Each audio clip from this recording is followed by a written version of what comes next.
매일 1분씩 몇십 초라도 근육을 조였다가 말았다가 이런 느낌으로 케겔 운동을 통해서 강화해 주시면 성생활의 만족도를 월등하게 높일 수 있습니다. 한 명분만 하신 분보다 분만을 하면 할수록 탄력도가 높아지는 게 있어요. 원래 우리나라는 임신 중절 수술이 불법이었어요. 암묵적으로 몇몇 병원에서는 했었어요. 나라에서 법이 바뀌었는데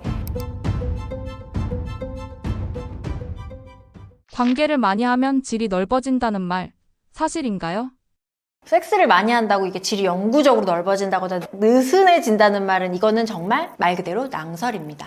이거는 확실히 낭설이 맞는 게 여성의 질이 굉장히 탄력이 좋은 구조라서 애기 머리통이 쑥 나왔다가 다시 원래 사이즈로 이제 줄어드니까 실제로 머리통도 들어갔다 나올 만한 질인데 애기 머리통만한 생식기가 지금 뭐 거의 없잖아요. 뭐 그런 게 왔다 갔다 한 것도 아니어서 애기를 뭐 열댓 명 낳았다고 그래서 거기가 막 되게 막 애 머리통이 막 왔다 갔다 할 만큼 이렇게 늘어진 채로 사시는 분은 없으시니까 질은 매우 탄력 있는 구조라서 성관계적으로 일시적으로 당연히 확장이 되죠. 근데 당연히 바로 원래 형태로 돌아와요. 질의 구조가 이제 고무 밴드처럼 탄력적으로 설계가 되어 있어서 출산이나 노화로 인해서 질의 탄력이 떨어질 수는 있어도 근육 강도가 떨어질 수는 있어도 이게 막 질이 넓어지진 않죠. 질의 느슨함으로 느껴지는 건 이 골반저근이라고 하는 골반에 안에 있는 그 근육 자체가 약간 힘아리가 없어진다. 그래서 느끼기에 예전에 비해 나의 20대에 비해 30대가 이것이 꼭 애를 낳아서가 아니라 좀 느슨해진다지 이게 섹스를 많이 해서 그러는 건 아니라는 거죠. 그래서 성관계 횟수와는 무관하다라고 아시면 좋습니다.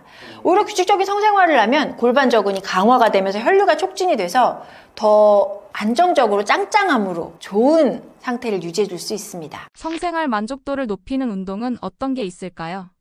남자, 여자에게 좋은 운동 하나씩만 추천해 주세요. 남자랑 여자랑 케겔 운동 아니에요. 하나만 하면 정답 정해져 있잖아요. 남자는 그거 하면 전립선 비대도 막을 수 있고 소변도 나중에 물줄기 시원하게 나올 거라서 남자분들한테도 너무 좋고요. 여자분들은 뭐 이쪽에 요실금 나중에 오시는 것도 막을 수 있고 성관계 할 때 여기 근육이 짱짱해지니까 만족도가 당연히 높아지고요. 그래서 하나만 꼽아봐 하는 케겔 운동이에요. 돈 안 들이고 하기에. 근데 케겔 운동을 어떻게 하는지 몰라 라고 하면 이제 뛰기라도 해. 그러니까 운동을 하면 당연히 만족도가 높아져요. 혈류가 높아지면서 근육이 발달하고 근육이 있어야 느껴도 느끼는 거라서 나이 들수록 좀 잘 안 느껴져 하는 거는 탄력도 당연히 떨어지지만 근육의 힘아리도 없어져가지고 그래서 그런 걸 강화시키기에 거기에 집중되어 있는 운동이 케겔 운동이고 그리고 그거 어떻게 하는지 모르겠어라고 하면 그럼 그냥 전신 운동이라도 하든지 그러니까 걷기 이런 거 말고 걷기 뭐 당연히 숨쉬기 같이 하는 거고 그런 거 말고 그쪽에 조금 더 도움되는 운동이 뭐 할 줄 모르면 뛰기라도 하든지 뭐 이렇게. 질의 탄력이나 넓이를 측정하는 방법이 있을까요? 질의 넓이, 탄력을 측정하는 방법은 당연히 여러 가지가 있는데 예전에는 저희 그냥 내진하러 오시면 손가락으로 보면 이제 두 손가락 요게 이제 가장 이상적이다. 뭐 아가씨든 뭐 아줌마든 뭐 이렇게 이 두 손가락으로 주로 했다면 요즘에는 이제 초음파 따로 나온 게 있어서요. 걔가 이제 부풀어 오르면서 질환의 볼륨이라든지 아니면 탄력도 아니면 이제 기계가 다 이렇게 측정을 해줘요. 그래서 질압 측정기라는 게 있고요. 그래서 질의 넓이, 탄력, 압력까지 측정해주는 방법이 있어요. 요걸 통해서 내 질의 정확한 상태를 파악해서 이 부분은 요게 부족하니까 요렇게 조금 올려드리고 탄력이 좀 부족하니까 요거 레이저 이렇게 해드리고 요렇게 계산해드리고 진단을 해드리면 환자분들이 되게 만족도가 높죠. 질압 측정기는 질환의 프로브를 넣어서 여성 내부의 질 내부의 압력을 측정해 주는 거고요. 너의 압력은 얼마야? 그러니까 자꾸 헐겁다는 느낌으로 오시는데 실은 이분이 공간이 별로 안 넓은데 자꾸 헐겁대. 탄력이 떨어졌구나. 뭐 이렇게 분석해 주는 것들이 있어요. 그래서 아예 프로브를 통해서 압력을 감지하고 해서 얘가 압력이랑 그래프랑 데이터랑 이런 게 나와서 해주는 게 있습니다. 검사 시간은 5분도 안 걸리고요. 많은 분들이 질압 측정기를 통해서 질 내 컨디션을 측정하고 필요한 시술들을 받고 있으십니다. 질의 탄력성과 변화는 무엇에 의해 결정되는 건가요?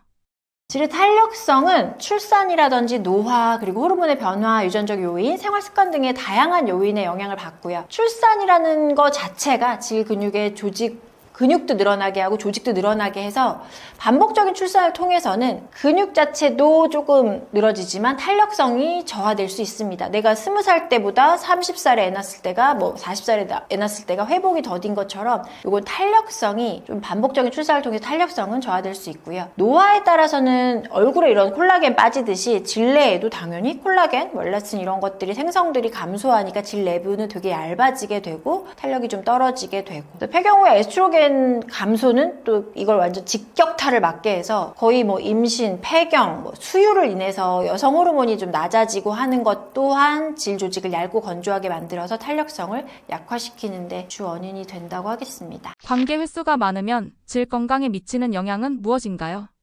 관계 횟수가 많으면 질 건강에는 긍정적인 영향과 부정적인 영향을 미칩니다. 긍정적인 영향은 이게 내가 섹스를 해서 행복해 이러면 성관계를 통해서 질 내 탄력도 좀 유지가 되고 잦은 관계를 통해서 이 근육이 또 강화가 되니까 힘도 더 좋아지고 느끼는데 좀 더 효율적으로 된다면 이런 것들이 탄력이 좋아지고 촉촉해지는 질 내 윤활액이 분비되는 걸 좀 더 강화시켜주고요. 근육을 통해서 이제 분비물이 나오니까 그리고 질 건조증 같은 게 또 예방이 됩니다. 그리고 또 혈류가 증가가 되니까 당연히 질 조직의 건강도 개선이 되고 면역력도 강화가 되겠고 스트레스도 낮춰지고요. 심리적인 안정감이랑 파트너와의 관계도 더 개선이 되니까 장점이 되게 많은데 잦은 성관계를 하면 마찰로 인해서 질벽이 좀 손상된다거나 통증이 있을 수 있고 가려움증이 있을 수 있습니다. 또 위생관리 굉장히 중요해서요. 관계 후에 감염돼서 좀 불편하고 뻐근해서 오시는 경우가 되게 많아서요. 성관계 후에 충분히 회복한 다음에 다음 관계를 하시면 좋은데 회복 시간이 짧은 채로 바로 잦은 성관계를 통해서 염증이나 부상 가능하십니다. 그래서 성관계는 위생 관리와 신체 상태를 봐가면서 좀 하시는 게 맞다고 하겠습니다. 질 늘어짐을 예방 또는 질 수축하는 방법이 있을까요? 질 늘어짐을 예방할 수 있는 방법으로는 케겔 운동 추천해 드릴 수 있습니다. 케겔 운동은 의학 박사 아놀드 케겔이 개발한 운동인데요. 치골에서부터 골반 저근, 치골에서 꼬리뼈까지 있는 골반 저근을 강화시키는 운동입니다. 매일 한 1분씩, 1분도 너무 과한 것 같고요. 몇십 초라도 대변 보는 느낌으로 대변 자를 때 느낌, 똥 자를 느낌 있죠? 그냥 근육을 조였다가 말았다가 조였다가 말았다가 소변 참는 느낌, 이런 느낌으로 이쪽에 힘을 쭉 주고 있다가 이렇게 딱 푸는 거, 그런 거를 대화하는 중에라도 한 10초, 20초, 하루에 한 3번 정도만, 한 3차례 정도 이런 식으로 해주시면 꾸준한 케겔 운동을 통해서 여기에 근력을 강화해 주시면 성생활의 만족도를 월등하게 높일 수 있습니다. 근데 이미 질이 늘어진 상태야. 너무 탄력이 너무 없고 뻑뻑해. 이런 상태가 되면 저희가 시술로는 리쥬란이라고 하죠. 얼굴 촉촉해지는 물광주사 이런 걸 질에도 실제로 놔드리기도 하고요. 그리고 탄력이 너무 떨어져서 푹 꺼졌어. 그러면 필러 좀 채워드리면 콜라겐 필러 채워드려가지고 좀 볼륨 있게 해서 공간을 좀 채워드릴 수 있고요. 여기 주베룩이라고 하잖아요. 콜라겐 합성을 유도하는 물질. 그걸 또 질에도 놔드려요. 그래서 거기도 이미 콜라겐이 빠지고 엘라스틴이 빠지면서 이제 얇아지고 하는 거니까 그걸 좀 공급을 해드려서 충분히 올라올 수 있게끔 도와드리는 시술 등도 있습니다. 결론적으로 관계를 많이 하면 질이 넓어진다는 말은 오해인가요? 출산 시 아이가 나오는 경로가 질인데 남성 성기 삽입된다고 질 늘어나는 일은 일단 없다고 보셔도 되고요. 대신 오히려 분만을 하면 내가 밑에가 되게 헐거워졌다고 하시지만 실제로 저희가 검사를 해드리면 탄력도는 1명 분만하신 분보다 2명 분만하신 분이 3명 분만하신 분이 탄력도가 월등히 높아져 있어서 오히려 이만큼 늘어났다가 쫙 줄어드니까 분만을 하면 할수록 탄력도가 높아지는 게 있어요. 그래서 관계를 많이 한다고 밑에가 헐거워지고 느슨해지고 이런 거는 오해입니다. 임신 중절 수술을 하면 임신이 더 잘 된다, 안 된다, 어떤 게 맞나요? 저희가 임신 중절 수술을 2차례 이상을 했을 때 통계상 2차례 이상을 했을 때 자궁 내 유착이 되는 게 있어요. 그럼 이제 나중에 임신 진짜 어려우세요. 그래서 임신 중절 수술을 여러 번 하신 분들이 당연히 자궁 상태가 되게 좋습니다는 아닌데 임신 중절 수술을 여러 번 했다는 것 자체가 이분이 임신이 되게 잘 되시는 분이잖아요. 그러니까 역으로 말하면 생신력이 되게 좋은 여자를 수술 몇 번 했다고 그게 생신력이 없어지는 건 아니거든요. 그녀가 타고난 거니까. 그러니까 수술을 했다고 임신이 잘 된다가 아니라 그냥 약간 그녀는 원래 생식력이 좋은 여자야. 이렇게 해석하는 게 더 맞죠. 그러니까 임신 중절 수술을 몇 번 했겠지 이렇게 되는. 호르몬이 좋으신 거는 저희가 수술한다고 어떻게 조절해 드릴 수는 있는 건 아니고요. 수술을 다만 많이 했을 때 부작용 중에 자궁 내 유착이라는 게 있기 때문에 그런 것들이 되게 안전하게 진행이 돼야 되는 거죠. 요즘에는 음압기로 쭉 석션만 해내니까 거의 자궁이 다치거나 이런 일은 거의 없다고 보셔도 되고요. 오히려 이제 수술을 걱정들을 많이 하시는데 애를 막 주스가 되도록 걱정하시느라고 키워서 막 너무 컸을 때 하시는 것보다는 중절 수술이 만약에 필요하다면 초기에 하시는 게 훨씬 몸에 부담이 거의 없죠. 그래서 그 알고 계신 그 말씀은 일단 그냥 정말 썰이다 이렇게 아시는 게 더 맞으실 것 같습니다. 오히려 수술 후에 그달이 가임기를 가늠하기가 어려우셔서 아기방 청소를 깨끗이 한 다음이어서 임신이 더 잘 돼서 오세요. 그래서 그때 피임 되게 조심하시라고 말씀드려요. 몇 년 전 낙태와 관련된 법이 변경되었다고 들었는데 어떤 부분인가요?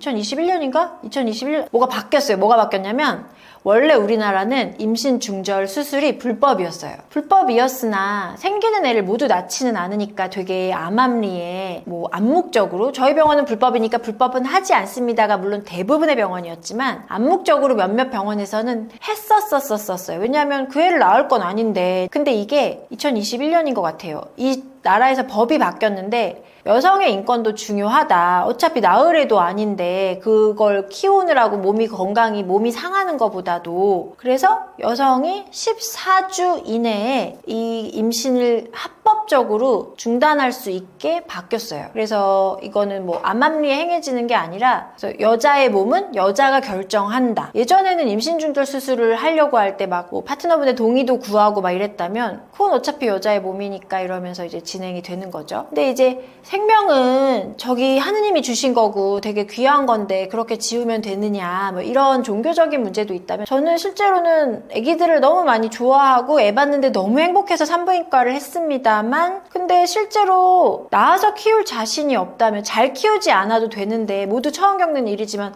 어쨌든 내가 준비가 안 됐는데 그 애를 낳아가지고 대책 없이 낳아가지고 애는 그럼 어디다 맡길 거고 애 기저귀는 어떻게 할 거고 뭐 이런 거 하느니 생각이 없으시고 계획이 없으신 거고 상황이 안 되시는 거면 그냥 8주 이내에 시술하시는 거는 의사 손을 빌려서 생리 한번 하신 거예요 정도로 표현을 해드려요. 그래서 그냥 이런 거에 너무 죄책감을 갖고 막 주신 생명인데 어떻게가 아니라 어차피 나을 상황이 안 되는 거면 다음에 더 좋은 상황에서 준비가 안 되셨는데 분만하고 나서 우울해하고 막 산후 우울증 겪고 막 괴로워하시는 것보다 그냥 준비가 됐을 때 하시는 게 맞지 않나라는 생각을 해서 나라에서 14주라고 설정, 이 14주가 임신 1분기거든요. 그래서 1분기 때까지는 어쨌든 그들의 결정을 존중한다는 저는 되게 나쁘지 않은 생각이라고 생각해요. 그래서 저는 실제로는 필요하신 분들이 있다면 굉장히 안전한 방법으로 자궁 다치지 않게 막 약물 써가면서 살살살살살 이렇게 해가지고 자궁이 다치지 않게 이분이 언젠가 준비가 됐을 때 되게 건강한 아이를 낳을 수 있게 준비하기 전에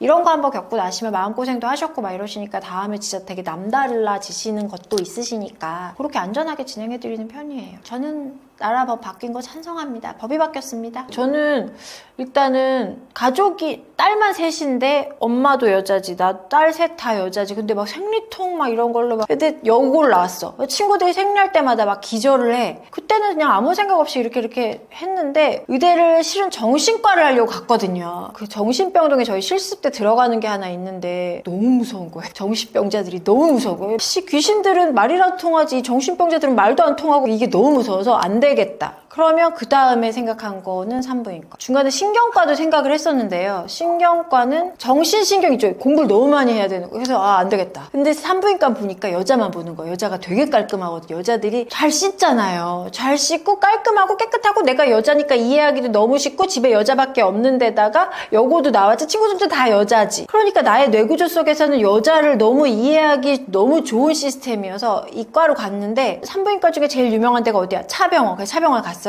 그 2007년도에 많이 낳는 그 시점에 갔는데 미역국이 너무 맛있고 애가 태어날 때 너무 행복하고 그 애가 태어나는 그 너무 행복한 그 순간에 나를 함께 있어. 나 완전 생판 남인데 피 한 방울 안 섞였는데 나를 있어주게 하는 거잖아요. 그게 너무 좋더라고요. 진짜 너무 그때 나를 이 순간에 껴주는 게 너무 감동이에요. 이 소중한 순간에 나 별것도 아닌 나를 봐서 너무 그때가 되게 좋아서 다시 하고 싶지만 못하겠다. 산부인과 되게 좋아요. 저는 되게 만족도가 너무 높아요.